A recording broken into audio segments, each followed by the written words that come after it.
So we're here tonight on River Road in Brookdale at a place called the L House. The way I found it was while volunteering with the Sheriff's Office, bringing our own gear that we wear out to an apparel shop called Chestnut Apparel that is housed out here at another location. But driving past this place, you'd always look at it and go, man, I wonder what that place was. It looks like a hotel, it looks kind of weird.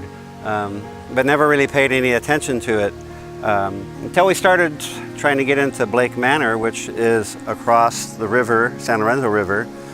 We found out stories of how it had gone from just a residence where there were different people that lived, but it also took in troubled youth.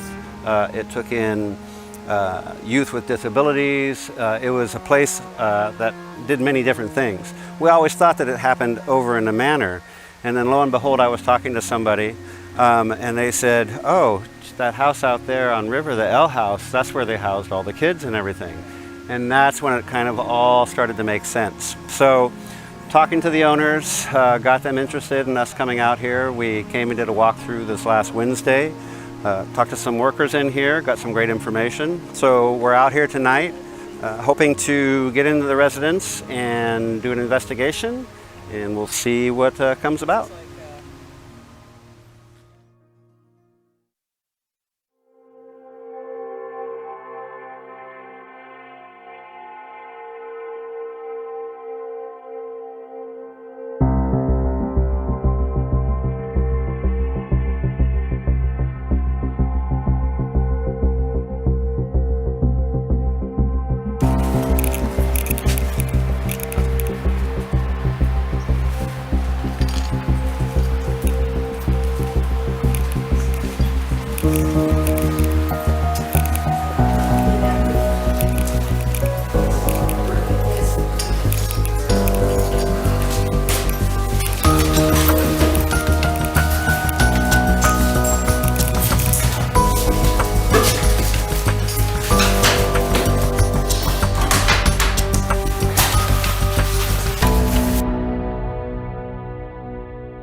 So John, yes. Thanks for letting us come to the L House. And tonight we're doing a paranormal investigation because of the unique history of this place.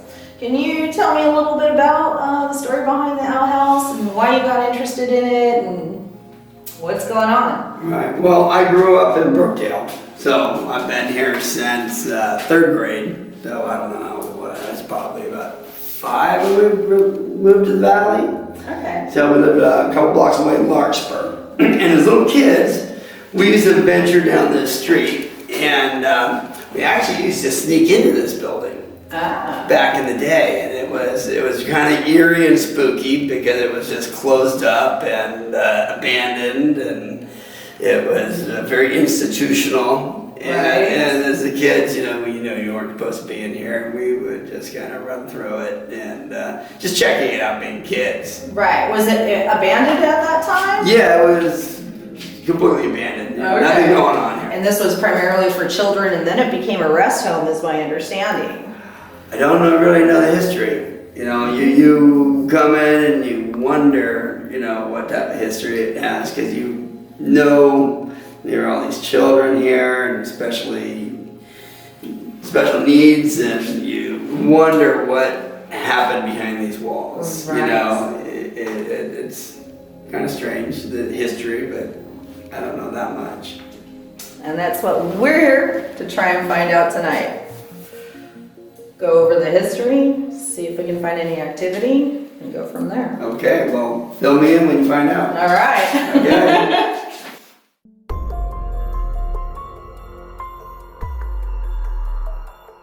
In 1947, there was a search for a missing youth. On Monday, for a 16-year-old boy who disappeared Saturday before noon from the Blake Hammond School in the San Lorenzo Valley. Under Sheriff Bud Hendricks. The youth, a mental case, who was last seen across the creek from the original school, where new buildings are being erected, spent most of his time near the construction area. So we're here at the L House tonight, and we're going to be talking to Sarah and Cassie, who are residents here at the L House. And they're going to talk about some of the things that they've experienced living here. So how long have you guys lived here? 7 months now. 7 months, okay. And any particular experiences that you would like to talk about? Sure. So this house, although it's changing quickly, well, I guess not quickly, 7 months is a long time, but at first, so before the 7 months, we were here working for several months. We started in the summer and worked all through, still working, but that is when it was the most active. So when you were taking stuff out? Predominantly active, yeah. Like, it didn't matter if there was 20 people in here, it wasn't shy, or whatever, you know? What would it do? It make noises, make sounds, slam doors, bang, like mock the construction sounds, like the hammer, because at first we took like all the nails out of the wall, we stripped the walls, that was the very first thing we did. Pulled up the floors and stripped the walls, pulled up the carpet, took all the furniture out, stripped the walls. So there was a lot of hammering. Like they were trying to see, you know, what was stable, what needed to be replaced, things like that. Right. And so after everyone would leave, they would mock those sounds from the day. So there'd be hammering and sawing. Hammering, like no sawing, just like the hammering was like the most thing. Did you hear that too, Cassie? Yeah, I didn't think it was hammering at first. It sounded like someone was banging their head on the wall. That's what she thinks. Yeah, somebody else said that too. They said it sounds like a bunch of kids banging their heads on the wall. I'm like, it's pretty weird that you say that because there's a bunch of kids who used to live here. Right. And you know, you just read some information now too about this place. How about you, Cassie? Do you have any type of stories? They love Cassie. Well, I don't know. I just hear a lot of noises. I hear a lot of stuff. I hear like a lot of voices, little kids, all kinds of stuff. All kinds of weird stuff. I don't know where it's coming from. Yeah. The attic, a lot of stuff. Right. You had just talked about that too. It seems to be over your room. Yeah. Yeah. It's a lot surrounding my room. I cleanse the area a lot though, so I try to keep the energies good, but... Do you guys ever feel like it's threatening or? Well, on that side of the house, there's like some like dark entity, but like it wasn't here when we first moved in, and then it like migrated over there. Oh, one time my friend was here, and like she lost, I think it was her phone, and she could not find it anywhere, and I was in the kitchen doing dishes, I think, and she yells my name and I don't hear her, and she's like, Cassie, where, do you know where my phone is? And she hears me yell back, it's in the trash. And I come back in and she's like, how did you know it was in the trash? I'm like, what are you talking about? And she's like, my phone, you just said it was in the trash. I was like, I didn't say anything. You found your phone? Nice. Because she was talking about it prior.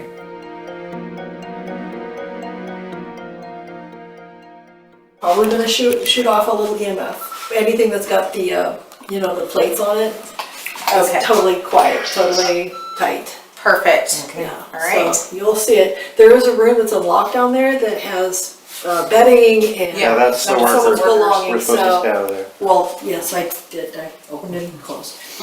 Perfect. Okay. Okay, All right. We're ready to go down that way and see what we can find. that's it. All right, kids.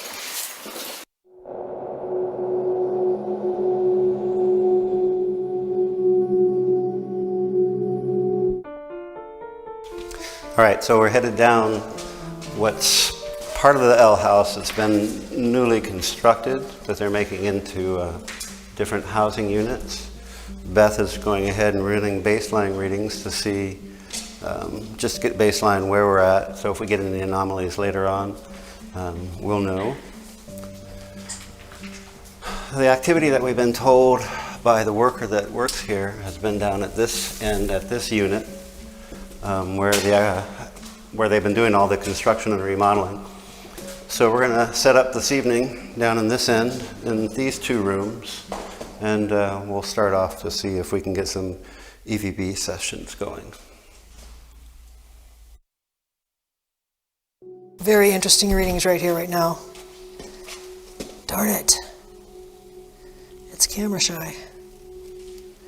Oh, we'll just keep going here. I'm just checking for baseline, exposed wiring, anything that is going to be anomalous when we actually really investigate here. Checking exposed light fixtures, switches. Yeah, that's a little not anomalous. So that's exposed wiring. Kind of trying to hit every nook and cranny that we can here.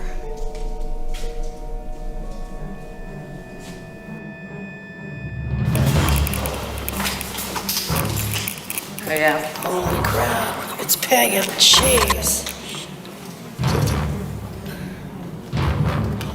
And this is an area that you just went ahead. Oh my gosh.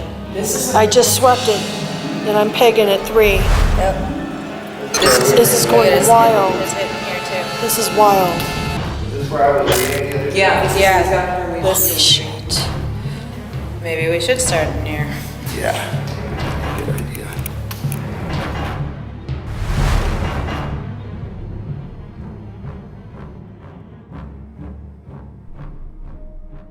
We're sorry if we scared you.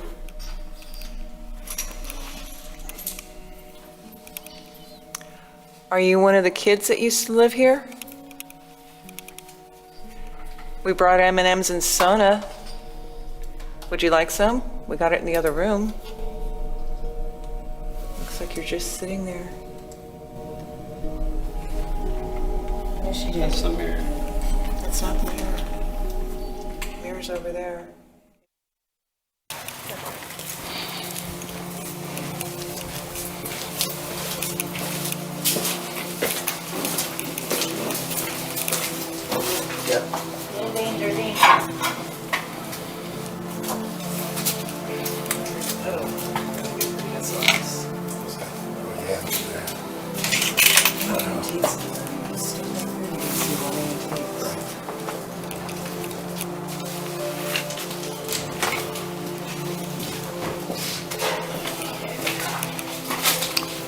So you can see how the walls here are dormitory style, the partition here, the cement blocks with the glass blocks. Right?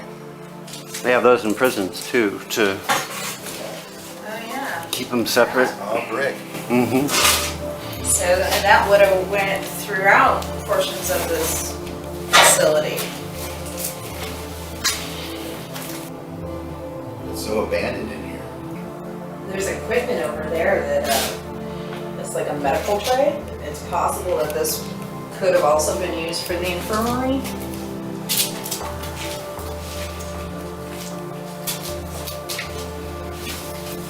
Okay.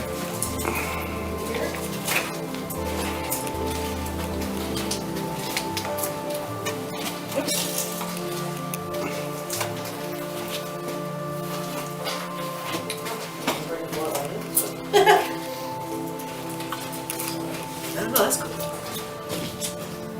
Your steps. Let's So see. you can tell with the tile, you know, this would have been a showering area. Now this is the area that the girl said that there was something dark here, and they leave the door open. Right. I'm guessing that main door. Back one here. Okay. Should we start? Okay. Ready? All right. Is there anyone here who wants to say hello to us? We can hear your voice on this device. You just got to talk loudly. Do yours first. Is there anyone here who wants to say hello to us? We can hear your voice on this device. You just got to talk loudly.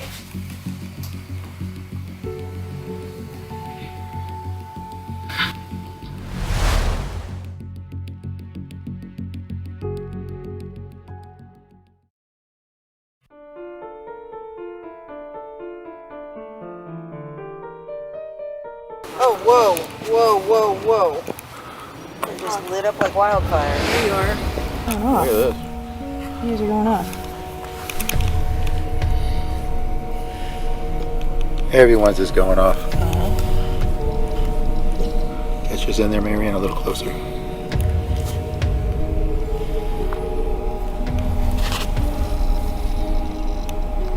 Hello. Are you recording, Marianne? We're recording now on here. Can you say hello? Loud? Speak into the red light. Mine stopped.